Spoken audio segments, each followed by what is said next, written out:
More confusing words in action number 2.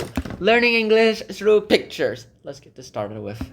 Here are the sets of words for today. We have factoid, figuratively, literally, flyer, flounder, founder, forbear, forgo, forward, fortuitous, fortunate, foul, and freeze and fries. Or freeze, or however you read that.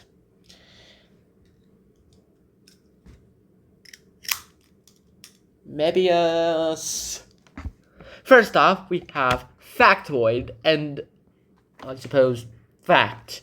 First of all, this is supposed to compare fact and factoid, but I suppose that you go ahead and you have to read about something else. First off, a factoid is like an undesirable informal term.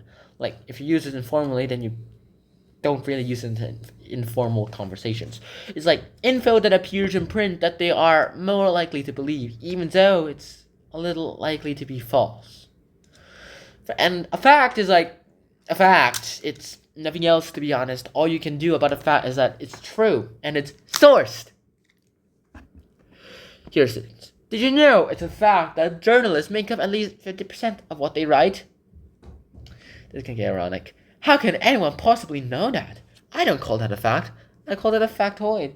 It almost certainly isn't true anyway. It's true! I read it in the paper! He literally said that people who write the paper, those are what journalists are, 50% of what they write is false. So that means at least 50% of that paper is false, making a 50-50 chance of what he read to be false. And he says, it's true! Everything in the paper is true! When he said that journalists, 50% of the time, they write wrong things.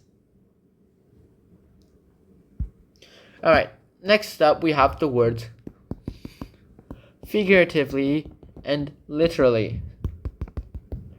Now, when something is figuratively doing something, that basically means that person is like doing something imaginatively, metaphorically, or metaphorically use the language. Whereas literally is the fact that it's an actual truth of something. It's the actual truth. So, here we go. Here's the comic. I've just seen the weather forecast. It's going to rain for weeks and weeks. Do you mean that, or are you speaking figuratively? I mean it literally. In that case, I'll put the barbecue and we'll order takeaway. So you're going to make a delivery man's life miserable just because your life is miserable. That's a lot coming out of my own mouth, to be honest, if you know my own life and the context of my life. Next up, we have a flyer and flyer. Technically, both of them mean the same thing. It's just that one's a British spelling, the other's an American spelling. Both of them mean that there's someone or something that literally flies. Yeah, something or something that literally flies. Someone or something. Are you a flyer with this airline? Oh, yes, I'm a freaking flyer. Don't look like it when you're that old. What's this belt for? I take it you're not a regular flyer yourself then. It's been ages since I went flying. Ugh. This is why I wanted to go to another global round, but unfortunately, WSC decided we're doing it in Shenzhen, which is where I am. So unfortunately, it's not very global. Next up, we have the words founder and flounder. Now, when someone's foundering something, that means that you go ahead and you are letting them sink, or you're letting that sink go into ruins. Whereas when you're floundering, that means you're struggling. Yeah, you're struggling. As in, like, you're floundering when you're trying to get votes. That kind of thing. This seems very 2020 election style. I wonder when they wrote this book. Copyright 2015 by Scholastic Education. Yep, it's old. It's old. It's like 10 years old, this book. Vote for us, because we mean what we say. They say your party will flounder the fishing industry to flounder. Sorry. Founder! What do you say to that? Well, that's just what I mean is... Now he's just floundering. That's what floundering is. I literally just told you. I literally just gave you an expression of floundering. Yeah, that's what floundering is. Next up, we have the words forbear and forbear. As you can see, there's only like a difference of one letter. Blank and E. Here's the thing. My family forbears from talking about some of the forebears, especially this one. He fought with great courage in a series of battles. Why is that embarrassing to you? He was on the wrong side. So I guess he was fighting for the Confederates. Bravely. Alright, seriously though, next up, here, forebear is like your ancestor, and forbear, F-O-R-E-B-E-A-R, it's like you forbid someone from doing something. It's like banned. Get it? Banned from doing something. Hopefully you got it. If you don't, you can always go to Google. Next up, we have the words foregoing and forego. So forego with an E basically means that you go ahead and you're skipping something. Like you go ahead and you decide that you don't want to do this. You go before something. Whereas forego without the E basically means you give up on something. You give up on something. Got it? Good. This soup tastes disgusting. And this fish is awful. What did they do to the fish? Judging by the foregoing courses, the next one won't be any better. They should have seen that from the rags that they're using as tablecloth. Let's forego on the pudding. Why did they give him a tip? Why did they give him a tip?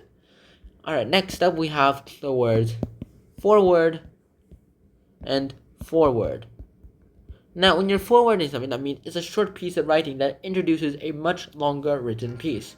And whereas when you're forward towards something, it's like in a forward, it's like a direction. You go in this direction, go in front of you direction. Forward is like the introduction towards something, to a longer piece of work. The foreword for this book is a good example of how such pieces should be written.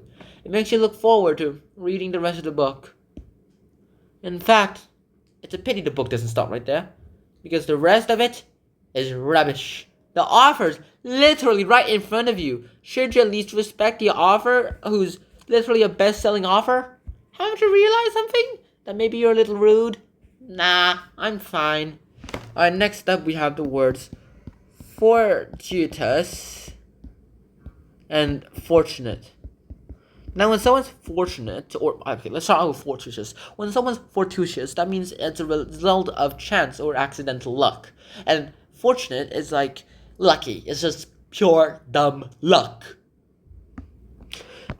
It was purely fortuitous that I happened to spot you up there. It was fortunate for me you looked up and saw me. Unfortunately, I can't possibly come up to help you myself.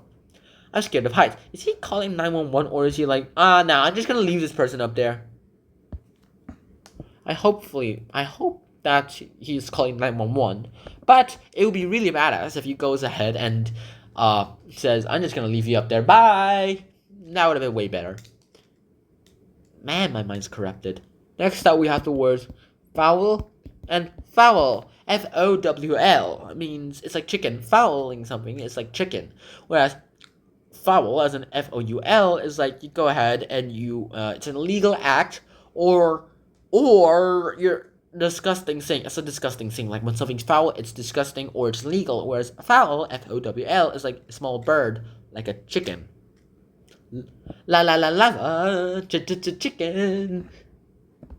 Steve's like a chicken, yeah, tasty as hell. Ooh, mamacita, now you're ringing the bell. I should stop singing. First up, we have this. We've always kept a few fowl in the garden.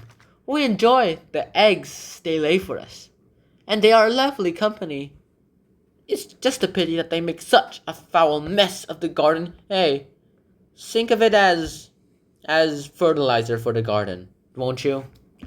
Alright, next up we have these words. Freezing and freeze. Now, when you freeze something, that means you go ahead and you put that thing in ice or make it really, really cold. It becomes solid by being reduced to a solid temperature. Yeah, like you freeze it. Whereas when you freeze something, it's like an F-R-E-Z-E, F-R-I-E-Z-E, that means you go ahead, it's a horizontal strip of decorative artwork or paper on a wall. It's like a mural, but really long, and it's a painting. Here's the example. It's freezing in here. I know what to do. Leave it just to me. Do you like the new freeze? I feel warmer already. Isn't he going to wear his gloves? Also, how does he draw so realistically? I mean, compared to him, this is also realistic. And that's just about it. This is the next set of words for next time. I hope to see you guys then. Until next time, peace. Bye bye. Ring a ling a ling a ling a ling a ling a ling a ling.